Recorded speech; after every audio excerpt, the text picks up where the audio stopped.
بسم اللہ الرحمن الرحیم۔ السلام علیکم ورحمۃ اللہ۔ ناظرین اکرام، آپ دیکھ رہے ہیں اپنا چینل حق کی آواز۔ حاضر ہیں جی دوبارہ آپ کے ساتھ صورتحال ایران اور اسرائیل کے مابین بالکل اس کی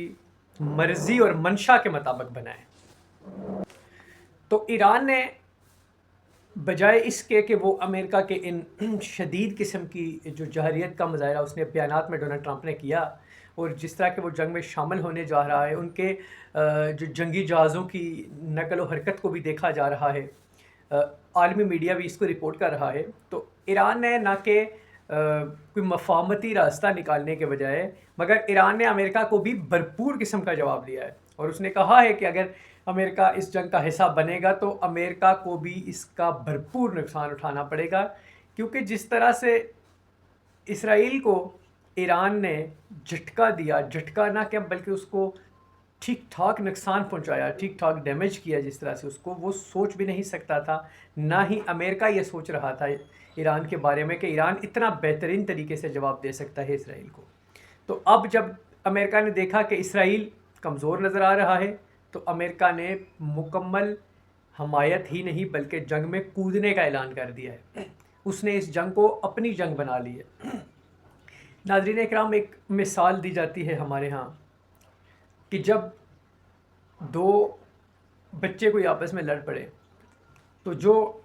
ایک کا والد طاقتور جو شخص ان میں سے ہے، اس کا بیٹا جب تک دوسرے کو مارے تب تک تو وہ دیکھ رہا ہوتا ہے، انجوائے کر رہا ہوتا ہے اور دیگر اپنے معاملات میں لگا رہتا ہے،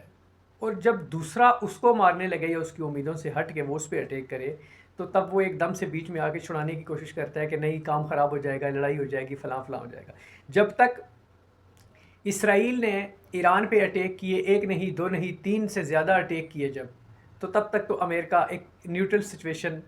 لے کے، ایک اپنی الگ پوزیشن لے کے پیچھے رہا۔ لیکن جب اس نے دیکھا کہ اس کے بغل بچے کو مار پڑی، جب اسرائیل کو ٹھیک ٹھاک مار پڑی اور ایران نے بھرپور قسم کی جوابی کارروائی کی، تو اس کے بعد امریکہ نے یہ اعلان کر دیا کہ وہ بھی جنگ میں شامل ہوگا، حصہ لے گا۔ اب آپ یہ دیکھیں کہ ایران کے ساتھ چائنا کھڑا ہے، ترکی نے بھرپور حمایت کا اعلان کر دیا، ایران کا بھرپور سپورٹ کرنے کا ترکی نے اعلان کر دیا ہے، لیکن پاکستان نے مذمت ضرور کی ہے اسرائیل کی، لیکن یہاں بات مذمت سے بہت آگے نکل چکی ہے۔ وہ کہتے ہیں کہ کوئی ایک مسجد میں ایک امیر انسان گیا جب اس علاقے کا، تو وہاں پہ مولانا صاحب نے فرمایا کہ جو مسجد کی صفائی کرتا ہے تو اللہ پاک اس کو اتنے درجے بلندی دیتا ہے، اتنی کامیابیاں دیتا ہے، اتنا ثواب دیتا ہے، اتنی ترقیاں دیتا ہے۔ تو ایک دن وہی جو طاقتور شخص تھا مولانا صاحب کو مسجد کے پاس سے گزر ہوا تو انہوں نے دیکھا کہ وہ طاقتور شخص مسجد میں داخل ہوا اور جھاڑو لے کے صفائی کرنے لگا۔ تو مولانا صاحب نے کہا، حضرت یہ آپ کیا کر رہے ہو؟ اس نے کہا کہ آپ ہی نے بتایا تھا کہ جھاڑو دینے سے اتنا زیادہ ثواب ہوتا ہے، تو میں صفائی کر رہا ہوں مسجد کی، ثواب کمانے کے لیے۔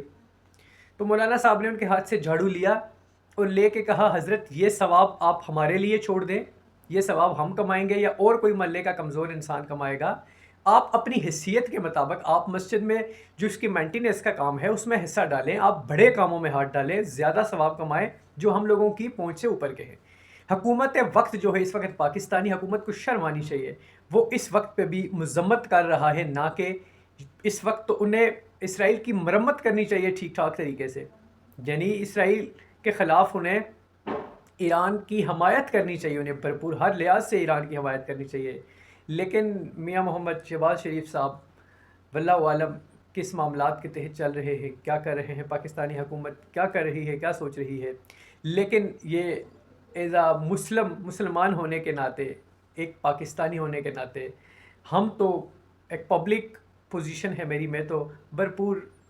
ایران کی حمایت کا اعلان کرتا ہوں، اور اللہ پاک اسلام کو سربلندی اور فتح عطا فرمائے۔ اللہ پاک آپ کا اور ہمارا حامی و ناصر ہو۔ اپنے چینل کا خیال رکھیے گا۔ السلام علیکم۔